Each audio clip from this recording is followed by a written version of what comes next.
गल करो अपना गल करो नवीद साहब। जी नवीद साहब सलाम अलैकुम। जी जनाब, अभी मलिक रियाज का इंटरव्यू शुरू भी नहीं हुआ था कि ऊपर से फोन आ गया। मुझे मिल गई है इंस्ट्रक्शन, मलिक साहब को कोई नहीं टोकेगा।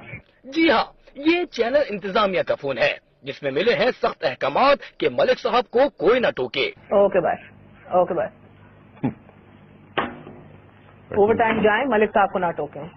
मलिक साहब को बोलने दें चाहे ये जितना भी टाइम लें। यानी तय था कि मलिक साहब की बातें इश्तहार से ज्यादा कीमती होंगी। अब ये देखें मुबश्शिर लुकमान के पास किसका फोन आया है। जी भाईजान सलाम अलैकुम। क्या डील नहीं आप चीज क्यों नहीं बता रहे चीफ जस्टिस का? ठीक हो रहा है? अरे ये तो इन्हें कुछ कह रहे हैं, समझाने की कोशिश कर रहे हैं, जरा गौर से सुनिए।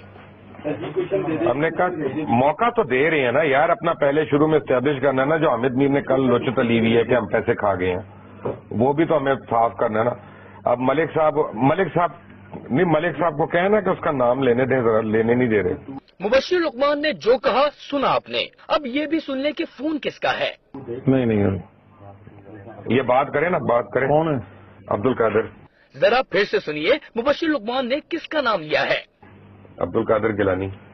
समझ आया कुछ? अरे ये हमारे वजीर आजम गिलानी के साहबजादे अब्दुल कादिर गिलानी हैं।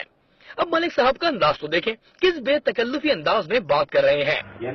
जी बनेगी नादिया बस तुझे दुआ करना।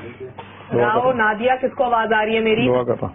इस खुसूसी इंटरव्यू की तैयारी का आलम तो देखें, दोनों एंकर्स की कितनी अंडरस्टैंडिंग थी। ये हमारी अंडरस्टैंडिंग थी शो से पहले कि मूनस के क्वेश्चन पे आप कुछ ना कहिएगा। नहीं, मैंने आपको कहा था कि आप उस पर नहीं कहेंगे अभी। नहीं मैंने कहा था ना उससे सवाल पूछूंगी, आपने कहा था उसकी मैंने तारीफ कहा था ना लेना। मैंने आपको कहा था, मैंने आपको किसी पे नहीं कहा था, मैंने आपको एक सवाल पे कहा। चल माफी सवाल ना पूछना, क्यों ना पूछूं मैं? उसकी वजह है कि उसका रेलेवेंट नहीं है। मैं डिसाइड करूंगी रेलेवेंट क्या है या कोई और माफी आप अपने सवाल रेलेवेंसी डिसाइड करें, मैं अपने सवाल रेलेवेंसी डिसाइड करूंगी। यानी तयशुदा था सवालात में किसका जिक्र होगा किसका नहीं। तो खुद बोल देना, वैसे हम क्या सवाल पूछे लगे प्लांटेड है। महर बुखारी कितनी बोल्ड है मान भी लिया।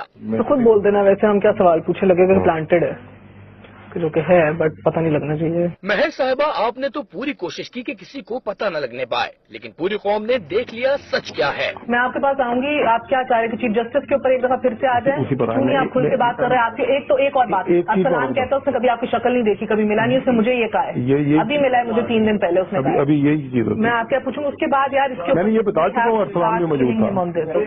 कब मिले, क्यों मिले, कितना वो not killing you but you know what I mean. आप खुद के पूछे, मेरी तरफ से मैं कोई नहीं पूछ रही हूँ। एक और दिलचस्प बात तो देखें, इंस्ट्रक्शन आई हैं सुप्रीम कोर्ट का सेक्शन 4 है जो उनकी अपनी वेबसाइट पे उनका ज़ाब्ते अखलाक में कहा है कि अगर आपका, मैं बता देती हूँ, अगर आपका किसी से कोई रिलेशन हो या किसी के वकील से, एक की पार्टी या दूसरी पार्टी के वकील से ज्यादा लेन देन हो, आप छोड़ देंगे या किसी को आप जानते हो तो वो बेटे को जानते हो, दुश्मनी हो। मलिक साहब को सवालों के जवाब भी समझाए जा रहे हैं। देख लिया आपने, ये इंटरव्यू के वो हिस्से थे जिनका YouTube पर चर्चा रहा।